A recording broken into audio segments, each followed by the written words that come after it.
আমৃত্যু ভালোবাসি তোকে সিজন ১ পর্ব সংখ্যা ৪৮ লেখনীতে সালমা চৌধুরী গল্প পাঠে আমি অরোরা ইসলাম। আচ্ছা, তোমাদের সাথে কিছু কথা শেয়ার করি। কালকে যখন আমি আমৃত্যু ভালোবাসি তোকে সিজন ১-এর ৪৭ নম্বর পর্বটি আপলোড করলাম, তখন মাহাদিবা খান মেঘ নামে একটা আইডি থেকে আমার চ্যানেলে একটা কমেন্ট করা হলো। তোমরা সবাই ফারুক ভাইয়ের চ্যানেল থেকে সম্পূর্ণ ভিডিও দেখে আসো, এমন একটা কমেন্ট। তো আমি সেখানে দেখলাম তার কমেন্টের উত্তরে, তুমি যদি তার ভিডিও শুনে অভ্যস্ত হয়ে থাকো, তাহলে তুমি তার ভিডিও শোনো। তোমাকে আমার ভিডিও দেখতে পা ধরছে কে? যত সব। তারপরে সে আমার কমেন্টের উত্তরে লিখছে, আমি শুধু দেখলাম আপনার ব্যবহারটা। সরি বোন, সরি। আচ্ছা, এবার আমি কিছু কথা বলি। তুমি আমার পেছন মেরে বালুর শেক দিবা, আর আমি সেইখানে তোমাকে ভালোভাবে বলবো, এমন তো কোনো কথা নাই। আমি তো জানি আমার আগে অনেক চ্যানেলে আমৃত্যু ভালোবাসি তোকে এই উপন্যাসটা আপলোড দেওয়া হয়ে গেছে। আমি মূলত সেই জন্যই প্রথমে মাঝে কিছুদিন আমৃত্যু ভালোবাসি তোকে উপন্যাসটা ছাড়া বন্ধ করে দিয়েছিলাম। তারপরে তোমাদের অনেকের রিকোয়েস্টে আবার এই উপন্যাসটা শুরু করছি। তোমরা তো এই বিষয়টা জানো। এখন আমি যে এখানে তোমাদের জন্য এত অক্লান্ত পরিশ্রম করছি, একটা ১ ঘন্টা ভিডিওর পেছনে আমার কম করে হলেও ৩ ঘন্টা পরিশ্রম থাকে। সেই এত পরিশ্রম করার পরে যখন অন্য একজনের চ্যানেল থেকে প্রমোশন করতে আসে, তখন কেমন লাগে বলো? তোমরা যদি বলো, আমি আমৃত্যু ভালোবাসি তোকে সিজন ১ ছাড়া বন্ধ করে দেব, সমস্যা নাই। তবে মোটিভেট করতে না পারো, অন্তত ডিমোটিভেট করো না। তোমাদের ছোট্ট, ছোট্ট কমেন্টে আমি আমার মনোবল হারাই ফেলি, বুঝছো? আমি কিন্তু তোমাদের কথা চিন্তা করেই আমি কিন্তু এখন দিনে ৪ টা করে ভিডিও ছাড়ি। জানি এই ভিডিওগুলো অনেকেই চ্যানেলে ছাইড়ে দিছে। তারপরেও কিন্তু আমি তোমাদের কথা, কিছু মানুষের কথা চিন্তা করে ছাড়ছি। এখন একজন এসে যদি আমার এত কষ্ট করার পরেও যদি একজন এসে আমার হক মেরে দেয়, তাহলে আমি কি তার সাথে সোনা মধু করে আচরণ করব? অবশ্যই না। আমি জয় আমিরের ভক্ত। তার সাথে এমন হলে অবশ্যই আমার পেট থেকে বাংলা গালি সব বের হয়ে আসবে। তারপরেও আমি তাকে যথেষ্ট ভালো করেই বলছি। আর তোমরা যদি চাও, তাহলে আমি আমৃত্যু ভালোবাসি তোকে এই উপন্যাসটা আপলোড দেওয়া বন্ধ করে দেব। ইনশাল্লাহ আগামী কাল থেকেই বন্ধ করে দেব। আলী আহমদ খানকে হাসপাতালে নেওয়া হয়েছে। ডাক্তার পরীক্ষা করে জানালেন সিরিয়াস কোনো সমস্যা নেই। অতিরিক্ত উৎকণ্ঠায় প্রেশার বেড়েছে। প্রেশার স্বাভাবিক করার জন্য একটা ইনজেকশন আর স্যালাইন করা হয়েছে। আবির আলী আহমদ খানের বেডের পাশেই বসে আছে। ঘন্টা দুয়েক পর আবিরের আব্বু কিছুটা স্বাভাবিক হয়েছে। ভোর ৪টার দিকে ওনাকে বাসায় আনা হয়েছে। বাসার পরিস্থিতি বেশ শান্ত। আবির আগেই ফোন করে জানিয়েছিল তেমন কোনো সমস্যা নেই। হালিমা খান, আকলিমা খান সোফায় বসে আছেন। মিম আদি ঘুমে। মালিহা খান ঘুমাচ্ছেন। মেঘ ওনার চুলে তেল দিয়ে মাসাজ করে দিচ্ছে। রুমে ঢুকতে গিয়ে সে দৃশ্য দেখে আবিরের ঠোঁটের কোণে হাসি ফুটল। আলী আহমদ খান বিছানায় শুয়ে নিরুদ্যম কণ্ঠে বললেন, আবির, তোমার সাথে আমার কথা আছে। আবির খুব ভালো করে বুঝতে পেরেছে তার আব্বু কোন বিষয়ে কথা বলতে চাচ্ছেন, কিন্তু এই অবস্থায় কথা বলা একদম ঠিক হবে না। তাড়াতাড়ি ডাক্তারের কাছে নেওয়াতে বড়সড় কোনো সমস্যা হয়নি, আর একটু হলে হার্ট অ্যাটাক অথবা স্ট্রোক পর্যন্ত হতে পারত। আবির করুণ স্বরে জানালো, আপনার এখন ঘুমানো দরকার, কথা পরে শোনা যাবে। আলী আহমদ খানের ভেতরটা ছটফট করছে, খুব অস্বস্তিতে ভুগছে। আকুল কণ্ঠে বললেন, খুব গুরুত্বপূর্ণ কথা, শোনো। আবির কিছুটা নিচু হয়ে আলী আহমদ খানের হাতটা শক্ত করে ধরে আব্বুর চোখে চোখ রেখে অকৃষ্ট কণ্ঠে বলল, আমি বললাম তো শুনবো, এখন না। আপনি ঠান্ডা মাথায় ঘুমান, আমি এখানেই আছি। আপনার যখন ঘুম ভাঙবে আমি তখন শুনবো। আবির একটা চেয়ার এনে বিছানার পাশে বসে আব্বুর মাথায় হাত বুলিয়ে দিচ্ছে। অন্যদিকে মেঘ বিছানার অপর পাশে বসে বড় আম্মুর মাথায় মাসাজ করে দিচ্ছে। মালিহা খানকে ঘুমের ওষুধ খাওয়ানো হয়েছে, তাই কিছু টের পাননি। কিছুক্ষণের মধ্যে আলী আহমদ খান ঘুমিয়ে পড়েছেন। আবির তখনও মাথার কাছেই বসে আছে। আচমকা আবিরের নজরে পড়ে মেঘের দিকে। ছোট ছোট দুটো হাতে কত সুন্দরভাবে চুলে মাসাজ করে দিচ্ছে। আবিরের দৃষ্টি স্থির হলো। বাবা মায়ের একমাত্র ছেলে হিসাবে বাবা মাকে দেখে রাখার দায়িত্ব আবিরের। আবিরের জীবনসঙ্গী হিসাবে মেঘ নিজেও যত্নের সহিত আবিরের আম্মুকে ঘুম পাড়াচ্ছেন। না চাইতেও আবিরের ঠোঁটে হাসি ফুটল। মেঘের এদিকে কোনো মনোযোগ নেই। বড় আব্বু ঘুমাচ্ছে দেখে সেও সেদিকে তাকাচ্ছে না। আবির হাসি আড়াল করে স্লোত গতিতে বলল, তুই ঘুমাতে যা, আমি আছি, সমস্যা নেই। আমার ঘুম পায়নি। ঘুম পেলে না হয় চলে যাব। সকাল হতে চলল, তোর ঘুমানো উচিত। মেঘ ধীরে সুস্থে বলল, ঘুমানো তো আপনারও উচিত। এত রাত পর্যন্ত সোফায় শুয়েছিলেন, রুমে গিয়ে আদৌ ঘুমিয়েছেন কি কে জানে। আপনার চোখ লাল হয়ে আছে, স্পষ্ট বোঝা যাচ্ছে ঘুমের প্রয়োজন। কই, আপনি তো ঘুমাতে যাচ্ছেন না? আবির নীরবে হেসে সাবলীল ভঙ্গিতে বলল, বাহ, এত সূক্ষ্ম নজরদারি কবে থেকে শুরু করলি? মেঘ বিড়বিড় করে বলল, আপনি দেশে ফেরার পর থেকেই। আবিরের ফোন ভাইব্রেট হচ্ছে। পকেট থেকে ফোন করলে দেখলো ফুপি কল দিয়েছে। আবির যেই উঠতে যাবে, খেয়াল হলো আলী আহমদ খান আবিরের হাত ধরে রেখেছেন। আবির হাতের দিকে তাকালো। আব্বুর হাত ছাড়িয়ে বের হওয়ার সাধ্য নেই তার। তাই মেঘের দিকে ফোন এগিয়ে দিয়ে তপ্ত স্বরে বলল, সাবধানে কথা বলিস। মেঘ ফোন হাতে নিয়ে স্ক্রিনে ফুপি লেখা দেখে তড়িঘড়ি করে বিছানা থেকে নেমে রুম থেকে বেরিয়ে গেল। আবিরের আব্বুকে হাসপাতালে নেওয়ার সময় আবিরের ফুপি আবিরকে কল দিয়েছিলেন, কিন্তু আবির রিসিভ করতে পারেনি। হাসপাতালে যাওয়ার পর তানভীরকে কল দেওয়ায় তানভীর আব্বু কাকামণির আড়ালে গিয়ে শুধু জানিয়েছে বড় আব্বু অসুস্থ, হাসপাতালে আনা হয়েছে। এরপর আর কথা হয়নি। তানভীর বাসায় এসে ফোন চার্জ দিয়ে শুতে ঘুমিয়ে পড়েছে। মেঘ ফোন রুমে ফেলে নিচে আসছিল, আর রুমে যায়নি। অবশেষে বাধ্য হয়ে আবিরকে কল দিয়েছেন। মেঘ রুম থেকে বের হতে হতে কল রিসিভ করলো। ফুপে আর্তনাদ করে বললেন, ভাইজান এখন কেমন আছে বাবা? মেঘ নরম স্বরে বলল, বড় আব্বু মোটামুটি সুস্থ আছেন, বাসায় নিয়ে আসছে, এখন ঘুমাচ্ছেন। তুমি টেনশন করো না ফুপি। মেঘ, হ্যাঁ ফুপি। আবির কোথায়? আবির ভাই বড় আব্বুর কাছে বসে আছে, তাই আমাকে ফোন দিয়েছেন। বাসার সবাই ঠিক আছে তো? আলহামদুলিল্লাহ ঠিক আছেন। বড় আব্বু বাসায় আসার পর থেকে সবাই বড় আব্বুকে দেখে ঘুমাতে গেছেন। তোর আব্বু কেমন আছে? আব্বুর কথা কি বলবো, সে যে চুপ করেছেন, এখন পর্যন্ত কারোর সাথে কথা বলছেন না, আম্মুর সঙ্গেও কথা বলছেন না। তুমি চিন্তা করো না ফুপি, নিজের যত্ন নিও, এখন ঘুমিয়ে পড়ো। আচ্ছা, তোরাও সাবধানে থাকিস। স- সম্ভব হলে আবিরের একটু যত্ন নিস। ছেলেটা মারাত্মক দুশ্চিন্তা করে। আমার কথা শুনবে নাকি? এক ধমক দিয়ে 10 হাত দূরে ফেলে দেবে। মাহমুদা খান মৃদু হেসে বললেন, তুই বুঝিয়ে বলিস। আচ্ছা বলবো, এখন রাখছি। আল্লাহ হাফেজ। আল্লাহ হাফেজ। মেঘ কথা শেষ করে আবিরের কাছে ফোন নিয়ে গেল। আবির ফোন নিয়ে শীতল কণ্ঠে বলল, ঘুমাতে যা। মেঘ মাথা নিচু করে ধীর কণ্ঠে বলল, আমি থাকি এখানে। আবির কপাল কুঁচকে তাকালো। মেঘ চোখ তুলতে দুজনের চোখাচোখি হলো। আবির গম্ভীর কণ্ঠে বলল, রাত জেগে শরীর খারাপ করার কোনো প্রয়োজন নেই, রুমে যা। মেঘ আবিরের পানে চেয়ে গাল ফুলিয়ে ওষ্ঠ উল্টালো। বড় আব্বু বড় আম্মুকে রেখে যেতে ইচ্ছে করছে না। চোখে ঘুমও নেই। তাছাড়া এখানে থাকলে আবির ভাইয়ের কাছাকাছি থাকতে পারত।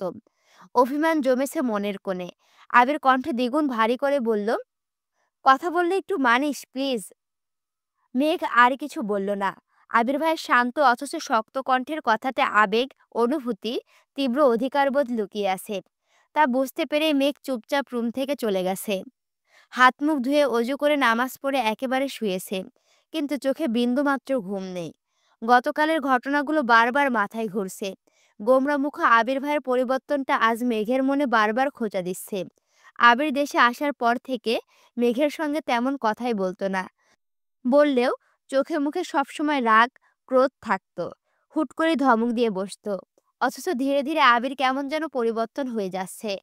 এখন আর আগের মতো রাগ দেখায় না। মেঘের ওপর শুধু শুধু চেঁচায় না। কিছু জিজ্ঞেস করলে শীতল কণ্ঠে উত্তর দেয়। আর যত্ন তো কয়েক গুণ বেড়েছে। আবিরকে নিয়ে ভাবতে ভাবতে মেঘ ঘুমিয়ে পড়েছে।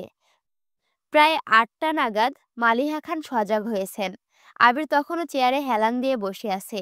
মালিহা খান শোয়া থেকে তাড়াতাড়ি উঠে বসলেন। উদ্বিগ্ন কণ্ঠে আবিরকে প্রশ্ন করলেন, তোর আব্বুকে নিয়ে কখন বাসায় আসছিস? ডাকিসনি কেন আমায়? 4টার দিকে আসছি। তুমি ঘুমাচ্ছিলে, তাই ডাকিনি। তোর আব্বু ঠিক আছে তো? আলহামদুলিল্লাহ, একদম সুস্থ আছে। শুধু প্রেশারটা একটু বাড়তি। আজে বাজে চিন্তা ভাবনা বাদ দিতে বলছেন। মালিহা খান করুণ দৃষ্টিতে আবিরের মুখের পানে তাকিয়ে আছেন। তারপর মোলায়েম কণ্ঠে শুধালেন, সারা রাত ঘুমাসনি? না। রুমে গিয়ে একটু ঘুমিয়ে নে, আমি আসি তোর আব্বুর কাছে। সমস্যা নেই, আব্বু উঠুক, পরে যাব। মালিহা খান তেমন জোর করলেন না। বাবার অসুস্থতায় ছেলে পাশে থাক, এটা সব মায়েরাই চাইবে। মালিয়া খান উঠে ফ্রেশ হয়ে রান্নাঘরের দিকে চলে গেলেন। ততক্ষণে সকালের নাস্তা প্রায় রেডি হয়ে গেছে। বাড়িতে একজন হেল্পিং হ্যান্ড আছেন, যিনি প্রায় 15 বছর যাবৎ এই বাড়িতেই থাকেন। উনার নাম খাদিজা। উনার হাজবেন্ড এই বাড়ির দারোয়ান। বাড়ির দেখাশোনা ওরা দুজনা মিলেই করেন। ওনাদের দুইজন মেয়ে। বড় মেয়ের বিয়ে হয়ে গেছে। ছোট মেয়েটা এবার ক্লাস 6-এ পড়ে। তাদের খাওয়া দাওয়া থেকে শুরু করে মেয়ের পড়াশোনার খরচ সব দায়িত্বই আবিরের আব্বুর। আবিরদের মেইন গেটের পাশে ওনাদের থাকার জন্য 2টা রুম করে দিয়েছেন। উনি সব কাটাবাছা করে দেন, কিন্তু রান্না বেশিরভাগ সময় মালিহা খান নিজেই করেন। মালিহা খানের রান্না ছাড়া আবিরের আব্বু খেতে পারেন না। অসুস্থতার কারণে সব রান্না করতে না পারলেও আলী আহমদ খানের জন্য অল্প স্বল্প রান্না মালিহা খানই করেন। এখন বেশিরভাগ রান্না হালিমা খান করেন। রান্না করাটা হালিমা খানের শখ। নতুন নতুন রেসিপি বানানো, বাড়ির সবাইকে তা খাওয়াতে ওনার বেশ ভালো লাগে। অন্যদিকে আকলিমা খান রান্না পারেন না বললেই চলে। মালিহা খান বা হালিমা খান রান্না করলেও উনি শুধু দাঁড়িয়ে দাঁড়িয়ে দেখেন, মাঝে মাঝে লবণ চেক করেন। বড় দুই বউ অসুস্থ থাকলে বাধ্য হয়ে খাদেজা আফার সহযোগিতায় রান্না করেন, তবে তাও খাওয়ার যোগ্য হবে কিনা সেই বিষয়ে সবসময় চিন্তিত থাকেন। আবির আসার পর আরেকজন হেল্পিং হ্যান্ড এনেছে। উনি 2-3 ঘন্টার জন্য এসে ঝাড়া মোছা, কাপড় ধোয়া, সাথে অন্যান্য কিছু কাজ করে দিয়ে যান। আজ মালিহা খান, হালিমা খান দুজনে উঠতে দেরি করেছেন, তাই আকলিমা খান আর খাদেজা আফা মিলে নাস্তা রেডি করেছেন। মালিহা খান রান্নাঘরে এসে আবিরের জন্য হালকা নাস্তা নিয়ে রুমে চলে গেছেন। আম্মুর কর্মকাণ্ডে আবির বিরক্ত হয়ে বলল, তোমাকে নাস্তা আনতে কে বলেছে? ভালো না লাগলে শুয়ে ঘুমাও। তোর আব্বুর জন্য রান্না করতে হবে। এই অবস্থায় রান্না করতে যাবে? ওরা সব রেডি করে রেখেছে, শুধু রান্নাটা করব। আবির রাগান্বিত কণ্ঠে বলল, যা খুশি করো, তোমাদের কাউকে কথা মানাতে পারলাম না। আবির দীর্ঘশ্বাস ছাড়ল। মালিহা খান খানিক হেসে বেরিয়ে গেলেন। হালিমা খান ড্রয়িং রুম পর্যন্ত যেতেই মেঘ নেমে আসলো। মালিয়া খানের আগে রান্নাঘরে ছুটে গেল। সবাই আলী আহমদ খানের রান্নার বিষয়ে কথা বলছিল। মেঘ উত্তেজিত কণ্ঠে বলল, বড় আব্বুর জন্য আজ আমি রান্না করব। আকলিমা খান হেসে বললেন, মেঘ, তুই রান্না কবে শিখলি? আজকে শিখব, তারপর রান্না করব। মালিহা খান তটস্থ হয়ে বললেন, না রে মা, তোর রান্না করতে হবে না। তোর বড় আব্বু এমনিতেই অসুস্থ, রান্না ভালো না হলে খেতে পারবে না। রান্না একবারে ভালো না হলে প্রয়োজনে 5 বার করব। তবুও আমিই রান্না করব। তুমি শুধু বসে বসে আমায় দিক নির্দেশনা দিবে। মারে, পাগলামি করিস না। মেঘ শক্ত কণ্ঠে বলা শুরু করলো, ডিসিশন ফাইনাল, রান্না আমিই করব। আমি এই বিষয়ে আর কোনো কথা শুনতে চাই না। তোমরা সবাই রান্নাঘর থেকে যাও, ডাইনিং থেকে নির্দেশনা দিলেই চলবে। বড় আব্বু, আব্বু, আবির ভাই যেভাবে নিজের মর্জি চালান, মেঘও আজ ঠিক সেভাবেই চালাচ্ছে। মালিহা খান সহ বাকিরা আশ্চর্য নয়নে মেঘকে দেখছে। সামান্য নুডলস করতে গেলে যে মেয়ে 10 বার আম্মু, বড় আম্মু অথবা কাকিয়াকে ডাকতে থাকে, সে আজ রান্নার জন্য সবাইকে রান্নাঘর থেকে বের করে দিচ্ছে। ভাবা যায়?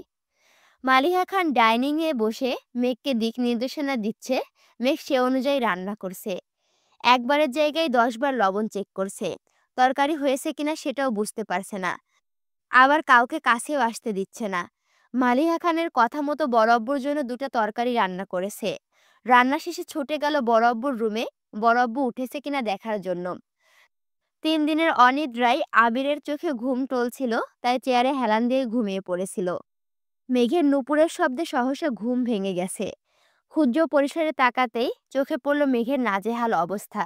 গ্যাসের তাপে ঘেমে একাকার অবস্থা হয়ে গেছে। যে মেয়ে আজ পর্যন্ত টানা 10 মিনিট চুলার পাশে দাঁড়িয়ে থাকেনি, সে আজ প্রায় 1 থেকে 1.5 ঘন্টা যাবৎ রান্না করছে। চোখ মুখ লাল হয়ে আছে। আবির সূক্ষ্ম নেত্রে মেঘকে দেখে মৃদুগামী কণ্ঠে বলল, তোর এই অবস্থা কেন? মেঘ উত্তর না দিয়ে উল্টো প্রশ্ন করল, বড়ব্বু এখনো ওঠেনি? না। আচ্ছা। মেঘ আচ্ছা বলেই চলে যাচ্ছে। আবির পেছন থেকে গম্ভীর কণ্ঠে আবারও প্রশ্ন করল, আমি কি জিজ্ঞেস করেছি? এমনি বলেই মেঘ চলে গেছে। আবিরের দুশ্চিন্তার কমতি নেই। আব্বু, আম্মু, মেঘ, ফুপি প্রত্যেকের চিন্তা এক আবিরের মাথায়, সেই সঙ্গে নিজের ব্যবসা, আব্বুর ব্যবসা, তানভীরের চিন্তা তো আছেই। একা একজনের পক্ষে কতদিন সামলানো সম্ভব? ৯টার দিকে আলী আহমদ খানের ঘুম ভাঙে। সজাগ হয়ে আবিরের দিকে ঘুমু ঘুমু চোখে তাকাতেই আবির কোমল কণ্ঠে প্রশ্ন করল, এখন কেমন লাগছে? কিছুটা স্বাভাবিক মনে হচ্ছে। তুমি ঘুমাওনি? আবির মলিন হাসল। আব্বুকে ধরে বিছানা থেকে উঠিয়ে ওয়াশরুম পর্যন্ত এগিয়ে দিল। আলী আহমদ খান অনেকটাই সুস্থ, একাই চলতে পারবেন, তবু আবির রিস্ক নিতে চায় না। আলী আহমদ খান ফ্রেশ হয়ে বিছানায় এসে বসতেই আবির প্রেশার মাপার যন্ত্র নিয়ে আসলো। প্রেশার এখন আগের থেকে অনেকটাই স্বাভাবিক হয়েছে। আলী আহমদ খান গুরুভার কণ্ঠে প্রশ্ন করলেন, তানভীর কোথায়? উঠেনি এখনো? বলতে পারছি না, দেখতে হবে। তানভীরকে ডাকো, তোমাদের দুই ভাইয়ের সাথে আমার কথা আছে। আবির ভুরু কুঁচকে বলল, আগে খাবার খেয়ে ওষুধ খাবেন, তারপর কথা শুনবো। আলী আহমদ খান গম্ভীর কণ্ঠে বললেন, তুমি আমার কথায় গুরুত্ব দিচ্ছ না আবির। আবির ঠোঁটে হালকা হাসি রেখে বলল, আপনার সুস্থতার থেকে আশা করি কথাটা বেশি গুরুত্বপূর্ণ না। আপনি সুস্থ থাকলে একটা কেন, লক্ষ কোটি কথা বলতে পারবেন। আলী আহমদ খান নিশ্চুপ। আবির রুম থেকে উচ্চস্বরে বলল, আম্মু, আব্বুর জন্য খাবার পাঠাও। একটু পরেই মেঘ খাবার নিয়ে রুমে ঢুকলো। আবির কপাল গুটিয়ে চেয়ে আছে। মেঘ ভাতের প্লেট রেখে আবারও ছুটে একে একে সব নিয়ে আসছে। মালিয়া খান রুমে এসে বিছানার পাশে বসে আবিরের আব্বুর সাথে কথা বলছেন। এই সুযোগে আবির মেঘের দিকে তাকিয়ে ভুরু নাচালো। মেঘ শুধু মুচকি হাসলো। আবিরের মাথায় কিছুই ঢুকছে না। মালিয়া খান এবার খাবারের প্লেট এগিয়ে দিয়ে উত্তপ্ত স্বরে বলল, নিন, খেয়ে বলুন রান্না কেমন হয়েছে। আলী আহমদ খান অল্প খেয়ে কপাল খানিকটা কোঁচকালো। সে দৃশ্য দেখে ভয়ে মেঘের বুক কেঁপে উঠল। স্বয়ং আবির এখানে উপস্থিত। রান্না খারাপ হলে আজ খবর আছে। আলী আহমদ খান আরেকটু খেয়ে হাসি মুখে বললেন, আজকের রান্নার স্বাদ অন্যরকম। এ রান্না তো তোমার না, কে রান্না করেছে? মালিয়া খান চোখের ইশারায় মেঘকে দেখালো। আলী আহমদ খান অবাক চোখে মেঘের দিকে তাকালো। আলী আহমদ খানের থেকে কয়েক গুণ বেশি অবাক হয়েছে আবির। বিপুল চোখে তাকিয়ে আছে মেঘের দিকে। মেঘ লজ্জায় মাথা নিচু করে রেখেছে। আলী আহমদ খান খেতে খেতে মেঘের প্রশংসায় পঞ্চমুখ। তা শুনে মেঘ লজ্জায় লাজুক লতায় ন্যায় নুইয়ে পড়েছে। আবির বৃহৎ আখি যুগল মেঘেতে স্থির হয়ে আছে। মেঘ রান্না করছে, এটা আবিরের কাছে অবিশ্বাস্য ঘটনা। সহসা আবিরের মনে দুশ্চিন্তা হানা দিল। তীক্ষ্ণ দৃষ্টিতে মেঘকে অপদ্মস্তক পরখ করতে লাগলো। রান্না করতে গিয়ে কোনো সমস্যা হয়েছে কিনা তা দেখে নিল। আবিরের হৃদয় খুঁড়ে স্বস্তির নিঃশ্বাস বেরিয়ে আসলো। মনের ভেতর অন্যরকম ভালো লাগা কাজ করছে। প্রতিনিয়ত মেঘের বিস্ময়কর কর্মকাণ্ডে আবির অভিভূত হয়ে যাচ্ছে। মেঘের দায়িত্ববোধ, চলাফেরাতে আমূল পরিবর্তন, আচরণ, কথাবার্তাতেও আকাশ পাতাল পার্থক্য। ছটফটে অল্প বয়স্ক মেয়েটা কদিনেই কেমন যেন দায়িত্বশীল মেয়েতে পরিণত হয়েছে। কথায় পূর্ণ ম্যাচুরিটি, হুটহাট রেগে যায় না, রাগলেও তার নিয়ন্ত্রণ করতে শিখে যাচ্ছে। আবিরের আব্বু আম্মুর প্রতি যত্ন নিতে দেখে আবির নবরূপে অষ্টাদশীর প্রেমে পড়েছে। আবির ভাবতেও পারেনি তার ছোট্ট চড়ুই পাখি এত দ্রুত বদলে যাবে।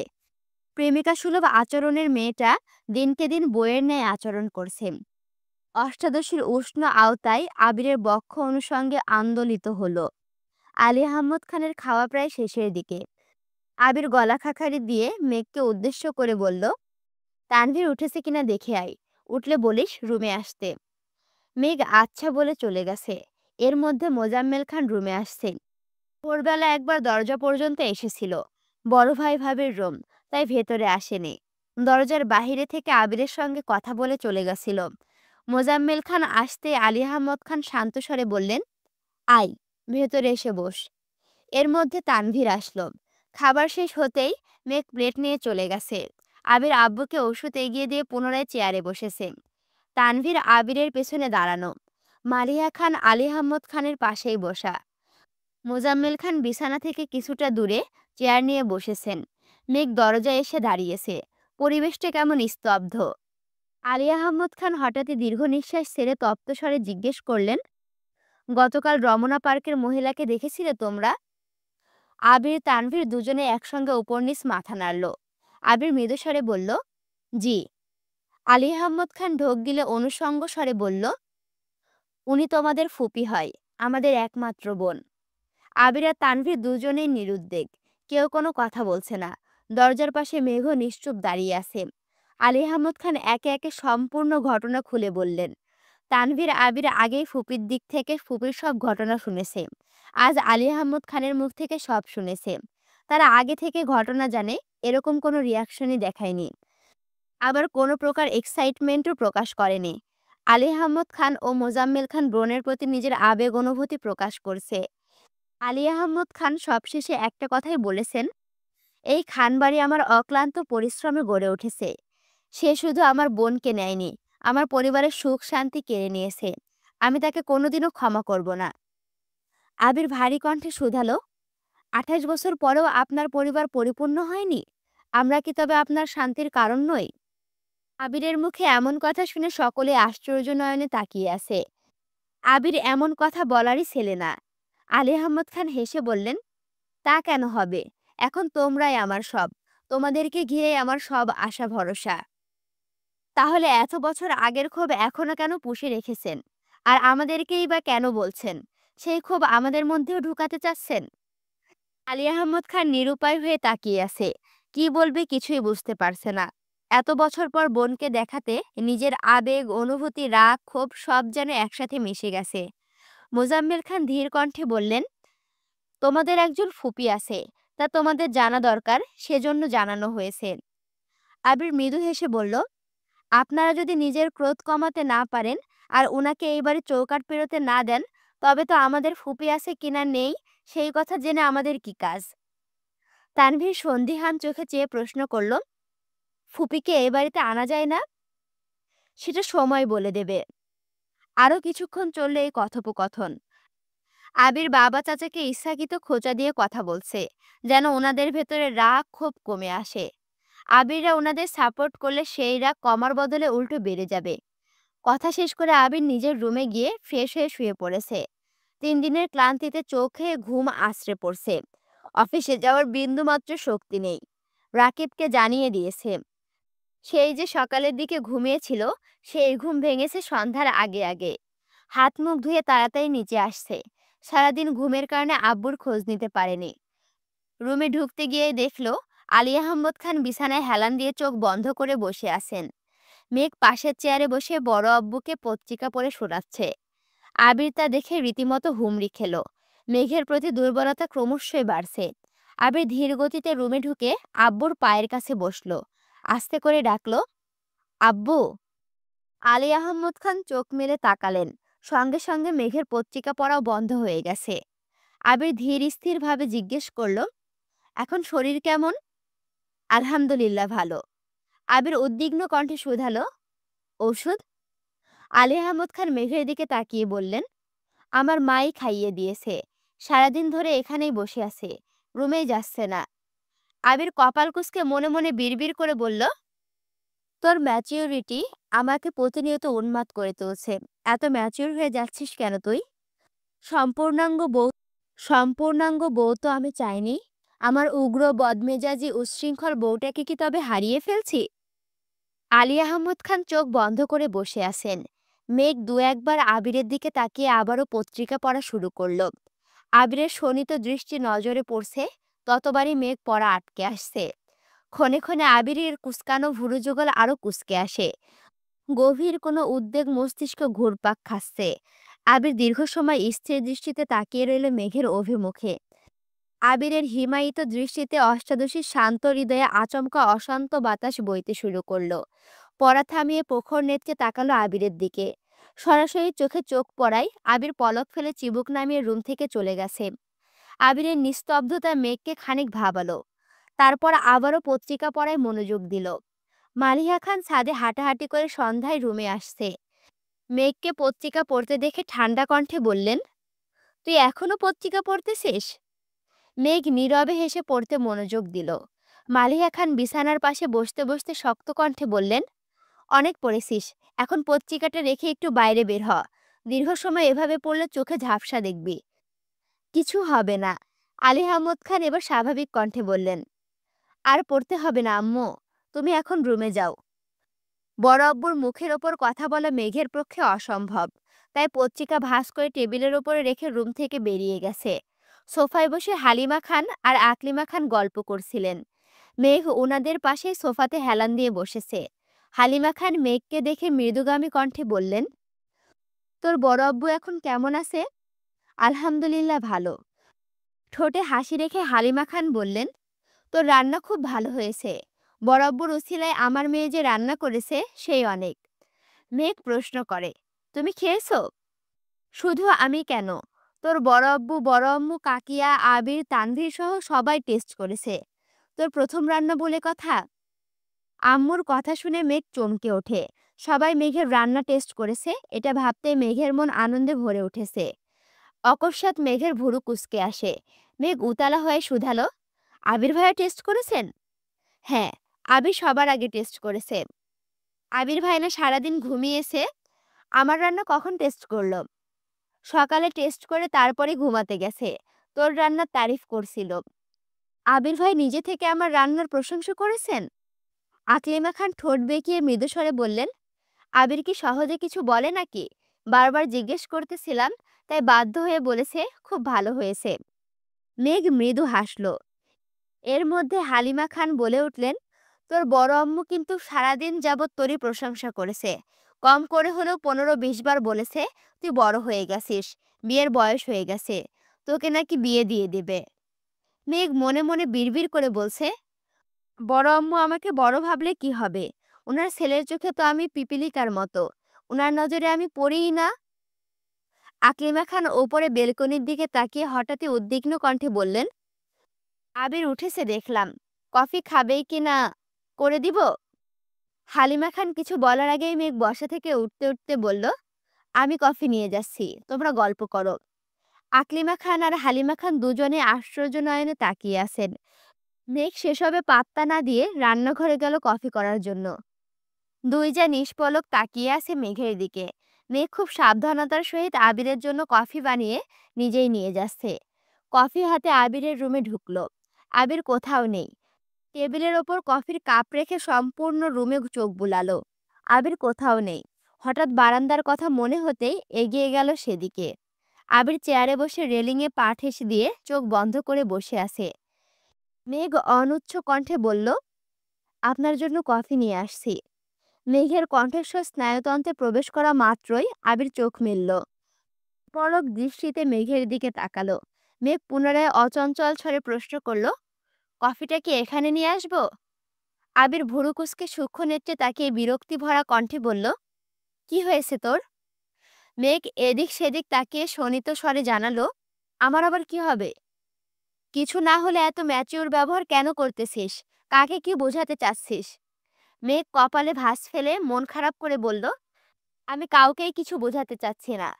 কাকিয়া আম্মু আপনার কফির কথা বলছিল, তাই আমি নিয়ে আসছি। আমার কাজ আছে, আসছি। মেঘ মাথা নিচু করে যেতে নিলে আবির চেয়ার থেকে উঠে এক পা এগিয়ে মেঘের ডান হাতের কবজি শক্ত করে ধরে। অকস্মাৎ কাণ্ডে মেঘ ভড়কে গেছে। ঘাড় ঘুরিয়ে আবিরের দিকে তাকাতেই চোখ পড়ে একজোড়া রক্তাভ আঁখি। সহসা মেঘ ঢোক গিলল। আবির ভাইয়ের রাগের কারণ মেঘের অজানা। কি ভুল করেছে তাও বুঝতে পারছে না। চিবুক নামিয়ে ধীর কণ্ঠে বলল, ছাড়ুন প্লিজ, হাতে ব্যথা লাগছে। হাত ছাড়ার বদলে আবির আরো শক্ত করে ধরে নিরেট কণ্ঠে বলল, কি কাজ আছে তোর? আবিরের রাগী স্বর বুঝতে পেরে মেঘ ধীর স্থির গতিতে বলল, বড় আব্বুর কাছে যাব। কোনো প্রয়োজন নেই। মানে? আব্বু যথেষ্ট সুস্থ আছেন, তোকে আব্বুর দেখাশোনা করতে হবে না। কেন? আবির রাগান্বিত কণ্ঠে বলল, কারণ আমি চাই না তুই আমার আব্বু আম্মুর এত যত্ন নিস। আমি আমার মা বাবাকে দেখে রাখতে পারবো। আর আমার প্রতিও তোর কোনো প্রকার আহ্লাদি ভাব দেখাতে হবে না। কফি আমি করে খেতে পারবো, কাউকে কফি করে দেওয়ার কোনো প্রয়োজন নেই। মেঘ এবার চোখ তুলে আবিরের দিকে তাকায়। হাতের ব্যথার কারণে কয়েক গুণ বেশি ব্যথা বুকে বাড়ছে। আবিরের নিষ্ঠুরতা দেখে মেঘের মনের কোণে মেঘ ঢেকে গেছে। মেঘ করুণ স্বরে বলল, আপনার আম্মু আব্বু বলে কি আমি যত্ন নিতে পারবো না? ওনারা তো আমার বড় আব্বু, বড় আম্মু। আমার কি ওনাদের প্রতি যত্ন নেওয়ার অধিকার নেই? আবিরের রাগ দ্বিগুণ বেড়ে গেছে। রাগে কটমট করতে করতে বলল, না নেই, কোনো অধিকার নেই। মেঘের কণ্ঠস্বর ভারী হয়ে আসে। অকস্মাৎ দুর্বহ কণ্ঠে বলে ওঠে, আপনি বললেই হলো, আমি যত্ন নিবই। ছাড়ুন যা। হাত না ছাড়া সত্ত্বেও মেঘ চলে যাওয়ার জন্য পা বাড়ায়। আবির সহসা মেঘের হাতের কবজি টান দিতেই মেঘ আবিরের বুকের কাছে চলে আসে। আবির সঙ্গে সঙ্গে ঘুরিয়ে মেঘকে বারান্দার দেওয়ালের সঙ্গে চেপে ধরে। মেঘ স্থির হতে পারছে না, মাথা ঘুরছে। আবির আরেক হাতে মেঘের নামানো চিবুক ওপরে ওঠায়। আবির তখনও অগ্নিদৃষ্টিতেই তাকিয়ে আছে।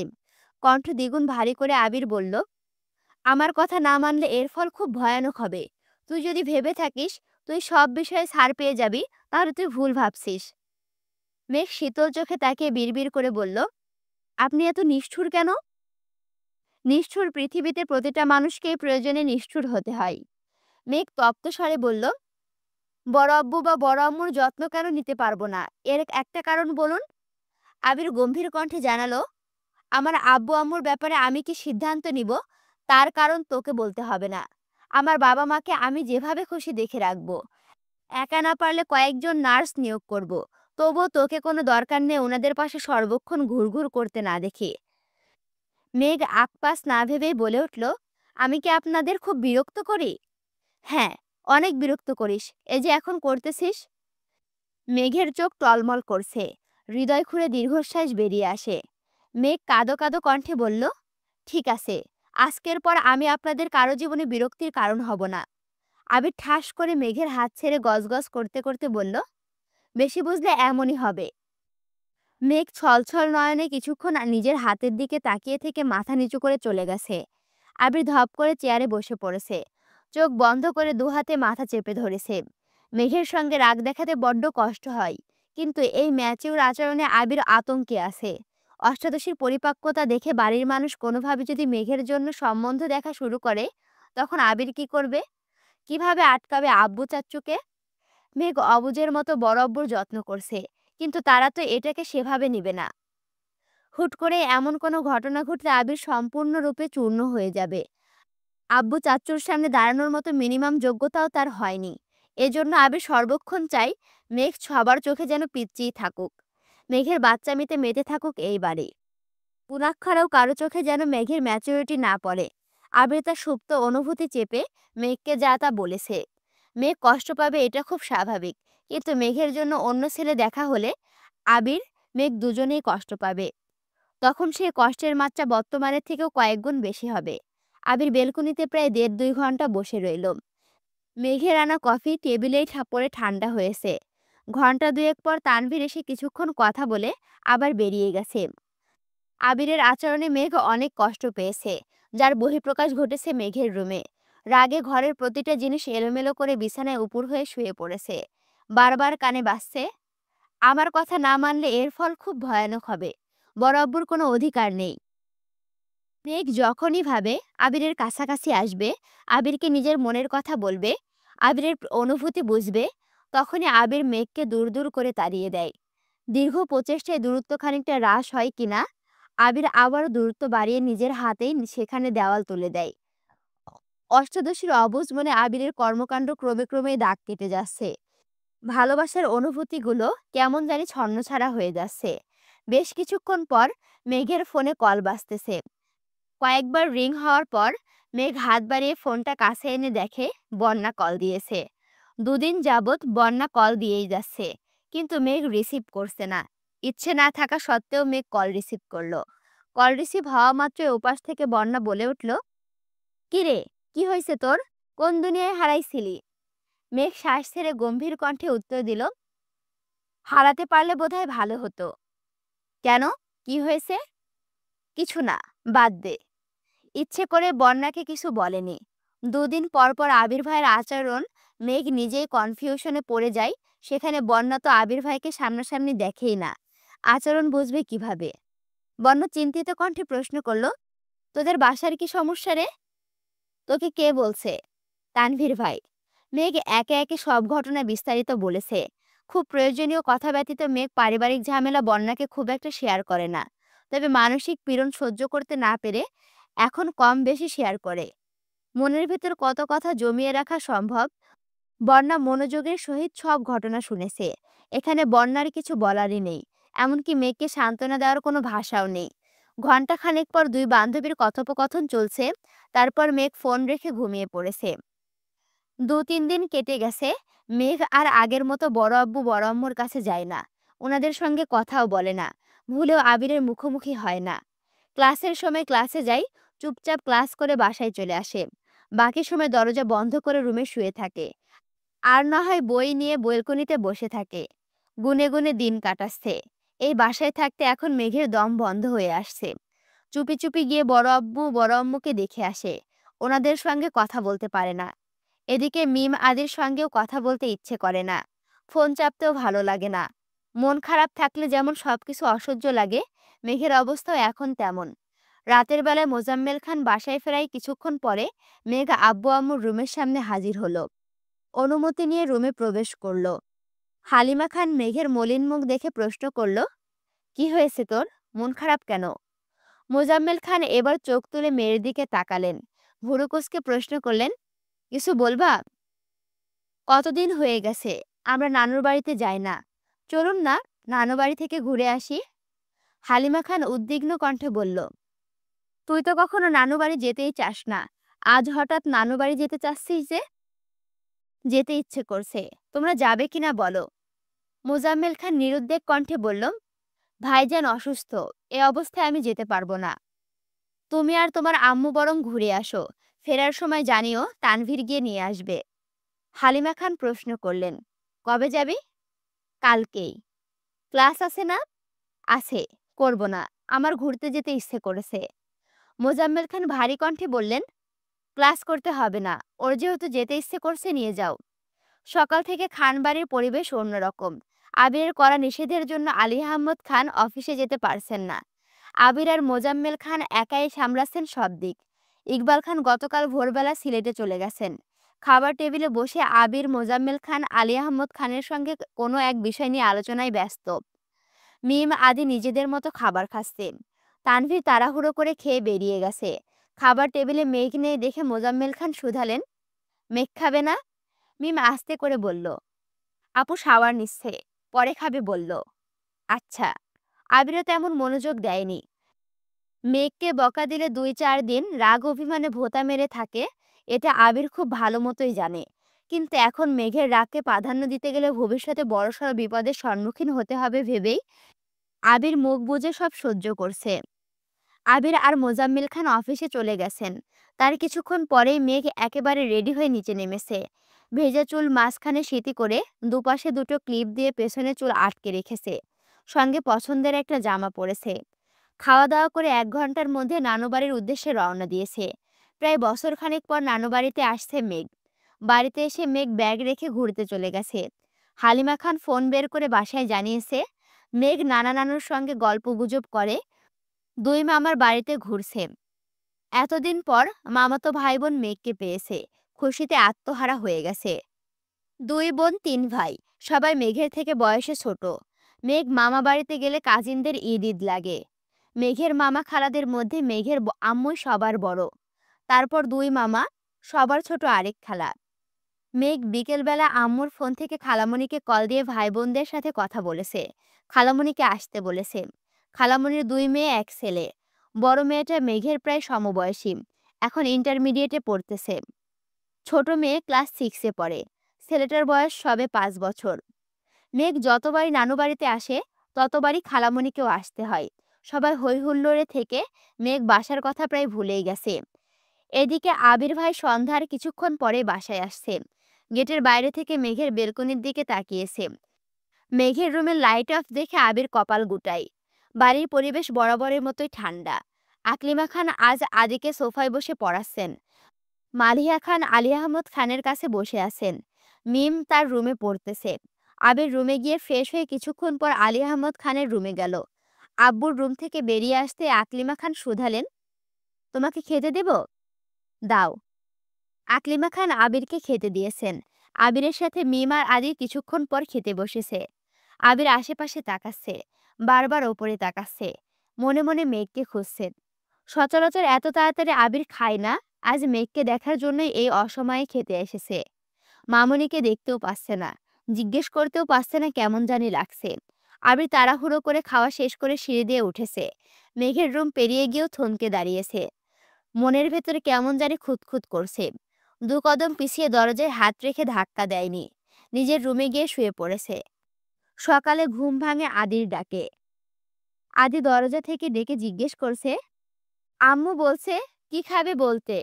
আবির ঘুমের মধ্যেই বলছে, কাকে আর রান্না করতে হবে না, মামুনিকে বল যা খুশি রান্না করতে। তোমার মামুনি বাসায় নেই। আবির সহসা চোখ মেলে ক্ষুদ্র পরিসরে তাকিয়ে প্রশ্ন করল, কোথায় গেছে? মেঘ আপুর নানু বাড়ি গেছে। একা? না, মেঘ আপু গেছে। আবির সঙ্গে সঙ্গে শোয়া থেকে উঠে বসল। মেঘ বাসায় নেই, অথচ সে কিছুই জানে না। আদি চলে যেতে যেতে আবির সঙ্গে সঙ্গে মেঘের নাম্বারে কল দিয়েছে, কিন্তু মেঘের ফোন বন্ধ। মেঘ রাগ করে বাড়ি ছেড়ে চলে গেছে, অথচ আবির কিছুই টের পায়নি। ভাবতে আবিরের বুক কাঁপছে। এদিকে মেঘের ফোন বন্ধ পেয়ে আবির রীতিমতো ঘামতে শুরু করেছে। বাধ্য হয়ে মামুনিকে কল দিয়ে কথা বলেছে, মেঘের কথাও জিজ্ঞেস করেছে। মেঘ ভোরবেলা উঠে কোথায় ফুল আনতে গেছে। আবির মামুনির সাথে কথা শেষ করে সহসা তানভীরের রুমে গেছে। তানভীর তখনও ঘুমে বিভোর হয়ে আছে। গতকাল রাতে প্রায় ১টার দিকে বাসায় আসছে। সকালেও তাড়াতাড়ি করে চলে গেছিল। মা বোনের খবরই নেওয়া হয়নি। হালিমা খান যাওয়ার আগে তানভীরকে কল দিয়েছিল, কিন্তু তানভীর ব্যস্ততার কারণে কথা বলতে পারেনি। কল রিসিভ করে শুধু বলেছিল, পরে ফোন দিচ্ছি। পরে আর সময় হয়ে ওঠেনি। বাসায় ফিরতে দেরি হয়ে গেছে বলে এত রাতে আম্মুকে ডাকেনি।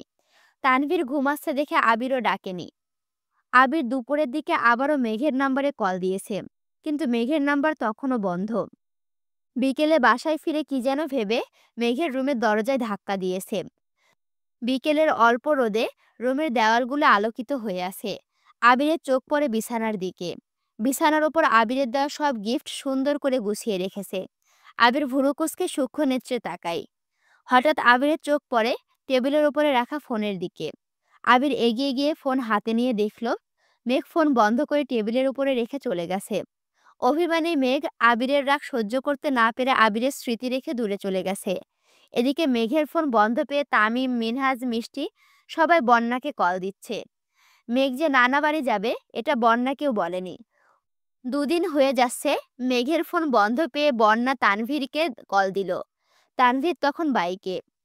বন্যার দ্বিতীয় কল টের পেয়ে বাইক সাইড করে কল রিসিভ করলো। বন্যা সালাম দিয়ে প্রশ্ন করলো, মেঘ কোথায় আছে? বনু নানু বাড়ি গেছে। কবে গেছে? ২ দিন হলো। আমার সঙ্গে তো ওই দিন রাতে কথা হলো, বলল না তো। তোমার বান্ধবী আমাকেও বলেনি, আমি পরের দিন শুনেছি। মেঘের ফোন বন্ধ কেন? ফোন বাসায় রেখে চলে গেছে। কেন? আমি কি করে বলবো? কবে আসবে? জানি না। আপনি ওর ভাই, জানেন না কেন? আমাকে না বললে আমি কিভাবে জানবো? আম্মুও জানে না। বনুর যেই দিন ইচ্ছে হবে সেই দিন আসবে। ও আচ্ছা, রাখি তাহলে। শুনো। জি? তোমার হাতের কি অবস্থা? এখন কিছুটা ঠিক হয়েছে। ওষুধগুলো খাচ্ছ সময় মতো? জি। আপনি কেমন আছেন?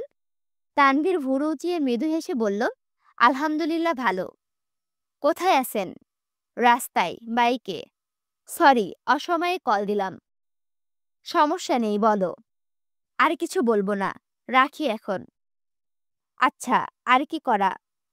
১ সপ্তাহ পেরিয়ে গেছে, মেঘের সঙ্গে কারো যোগাযোগ নেই। তানভীর, আবির, মিমরা যখনই কল দেয় মেঘ আশেপাশে কোথাও থাকে না। কাছে থাকলেও আবিরের কথা শুনে মেঘ নিরুদ্দেশ হয়ে যায়। হালিমা খান সারা বাড়ি খুঁজে মেঘকে পায় না। ৪-৫ দিন হলো মেঘের খালামণি আসছে। নানু বাড়িতে মেঘকে নিয়ে মোট ৯ জন কাজিন। তানভীর আসলে পরিপূর্ণ হতো। রাত ১২টা-১টা পর্যন্ত আড্ডা দিয়ে ঘুমায়। সকালে উঠে হৈ হুল্লোড়, খেলাধুলা, নানার সঙ্গে ঘোরাঘুরি, নানুর হাতের পিঠা খাওয়াতে ব্যস্ত থাকে। এই কয়েকদিনে মেঘের মন অনেকটাই হালকা হয়ে গেছে। হালিমা খানকে দিয়ে প্রতিদিনই মালিহা খানকে কল দিয়ে মেঘ বড় আব্বু বড় আম্মুর খবর নেয়, কিন্তু নিজে কথা বলে না। এমনকি তানভীরের সঙ্গেও কথা বলে না। মেঘের সঙ্গে কথা বলতে না পেরে এদিকে আবিরের মাথা নষ্ট হয়ে যাচ্ছে। প্রতিদিনই মামুনিকে কল দেয়, কিন্তু মেঘকে একবারও কাছে পায় না। আজ ইচ্ছে করে আবির রাত ১১টায় কল দিয়েছে। প্রথম, দ্বিতীয়, তৃতীয়বার কল দেওয়ার পরই অবশেষে কল রিসিভ হলো, কিন্তু কোনো কথা বলছে না। আবির প্রখর তপ্ত স্বরে ডাকলো, মেঘ। মেঘ নিশ্চুপ, কোনো কথা বলছে না। আবির পুনরায় মোলায়েম কণ্ঠে বলল, কথা বলবি না? মেঘ ঢোক গিলে শান্ত স্বরে বলল, বলুন। কি করছিস? ঘুমাবো। রাতে খাইছিস? জি। বাসায় আসবি কবে? জানি না। ক্লাস মিস হচ্ছে না? হোক। তবুও আসবি না? না। বাসার মানুষদের মিস করিস না? না। আর কিছু বলবেন? কেন, বিরক্ত বোধ করছিস? মেঘ সশব্দে হেসে আস্তে করে বলল, না, হয়তো আমি কারো বিরক্তির কারণ হচ্ছি। ভালো থাকুন। আল্লাহ হাফেজ। মেঘের তীব্র অভিমান বুঝতে পেরে আবির আর কিছুই বলতে পারল না। মেঘ কল কেটে দীর্ঘ নিঃশ্বাস ছাড়ল। এর আগে কখনো আবিরের সঙ্গে এত অভিমান নিয়ে কথা বলেনি মেঘ। আবির কল দিলেই রাগ অভিমান সব মিলিয়ে যায়। অথচ এবার মেঘের মন পাথরের ন্যায় শক্ত হয়ে গেছে। আবিরের মোলায়েম কোমল কণ্ঠস্বর অষ্টাদশীর অভিমান পাহাড় ভাঙতে ব্যর্থ হলো। এরপর থেকে প্রতিদিনই আবির রাত 11টার পরে মামনির নাম্বারে কল দেয়। হালিমা খান 10টা থেকে 10:30 নাগাদ ঘুমিয়ে পড়ে। তারপর মেঘ আম্মুর ফোন দিয়ে গেম খেলে। আবিরের কল কাটার সাধ্যই হয় না বলে বাধ্য হয়ে কল রিসিভ করে। প্রতিদিন দু একটা কথা বলে মেঘ কল কেটে দেয়। আজ শুক্রবার।